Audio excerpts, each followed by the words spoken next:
quais são os sinais que a gente poderia começar a perceber de que as coisas não estão bem, de que está acontecendo uma crise, para eu começar a aprofundar? Uau! Bom, eu acredito que nós temos duas forças. Uma é a força física e a outra é a força mental. Tá? Então, quando a gente vai fazer um raio-x nosso interno, eu acredito que a gente tem que olhar os dois. Por quê? Sem força física, sem você... Literalmente, se você está deitado na cama e não dá conta de levantar, você precisa de olhar para isso. Entende, Zeca? Então, é a força física.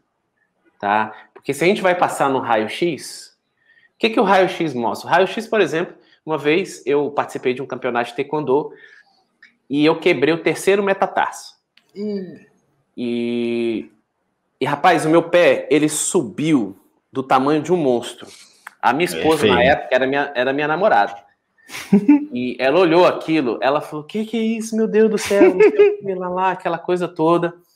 E o meu pé, eu nunca tinha visto aquilo daquele jeito. Subiu, quem já quebrou o pé já viu, ou quebrou alguma coisa, sabe que sobe do tamanho, parece que é outro pé. É feio. Subiu, aí eu olhei no pé, eu falei, meu Deus. Eu tinha ganhado a luta, mas o menino tinha colocado o cotovelo, eu chutei muito forte e quebrou o terceiro metatarso. Quando eu coloquei o pé no chão, uau! E aí, foi legal eu trazer essa história, que eu falei pro Melo, era o meu técnico, né? Eu falei, Melo, tem como você arrumar aqueles negocinhos de gelo, aqueles que você balança e coloca o gelo na hora? Arruma 2 daquele para mim. Aí ele falou, você vai participar da final? Eu falei, eu treinei para isso. Né? E eu coloquei gelo. Cara, que loucura aquela vez, meu Deus do céu. E eu fui para a final, acabou que naquela situação eu ganhei o campeonato, mas não estou falando, a situação toda não é isso aqui não, e nem a força de vontade que eu teve daquela situação, mas é porque quando eu fui para o médico, e ele falou assim, eu acho que está quebrado, eu acho que não está quebrado, lembrei até de São Paulo, no campeonato que eu participei lá, de São Paulo foi tão louco que chegou no raio-x e o médico não viu quebrado, ele não viu, e aí não, é só colocar uma tala. Pois passou de 15 dias sem tala, com tala. Quando eu tirei a tala, meu pé estava preto. Eu falei, uai, tem uma coisa errada nisso. Fui em outro médico. Ele fez o raio-x de novo e falou, uai, seu pé tá quebrado. Eu falei, quebrado? Aí ele, olha aqui no raio-x. É impossível. Não falou assim, não, mas é muito difícil não ver esse quebrado. Eu falei, uau, olha o que aconteceu, né? Mas o que eu quero trazer aqui é um paralelo.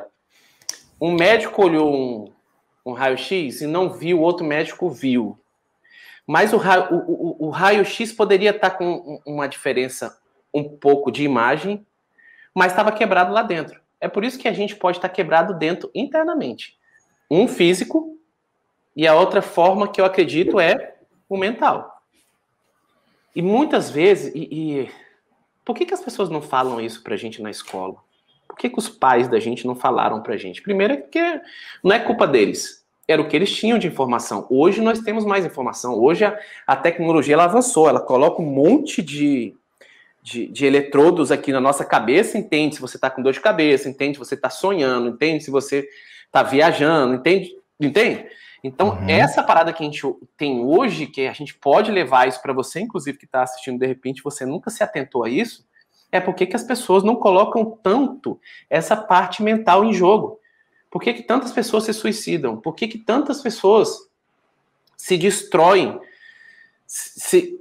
ficam dentro de um sofá, engordam como nunca na vida? E aí eu não estou falando que é ruim ou bom, certo, errado, ser gordo ou não, eu só estou falando a situação saudável da coisa. Né? A pessoa se prontificar, o lado físico se tornar muito ruim, mas em razão de quê? De um fator emocional. E ninguém nunca se preocupou com isso. Sabe por quê, Zeca? Porque às vezes a pessoa pensa assim, isso é bobeira, isso não tem nada a ver não, isso aí é frescura. E aí eu vou falar uma coisa que eu, Fábio, falava. Que era frescura, essa parada. Ih, esse negócio aí de emocional, esse negócio de falar você com você mesmo. E tinha um negócio que eu vou compartilhar com você aqui agora, eu não sei se você já passou por isso. Eu falava assim, Dormir é morrer. Você acredita que eu era desse jeito, Zeca? Teve uma época da minha vida que eu achava que dormir era morrer. Tipo assim, eu tinha que aproveitar o máximo da minha vida. Eu precisava de dormir só 3 horas, 4 horas por dia. Eu não duvido não. Tem uma galera que romantiza isso de um jeito que Era dolorido. isso pra mim, 3, 4 horas. E hoje os estudos mostram diferente. Que você tá o dia cansado, que você não tá concentrado no que você faz, que você tá um dia ruim pra você. Na maioria das vezes, muitas vezes, é porque você não teve uma noite boa de sono. Mas essa noite boa de sono não foi só noite boa de sono. Foi o quê? Processos mentais que você jogou para você mesmo.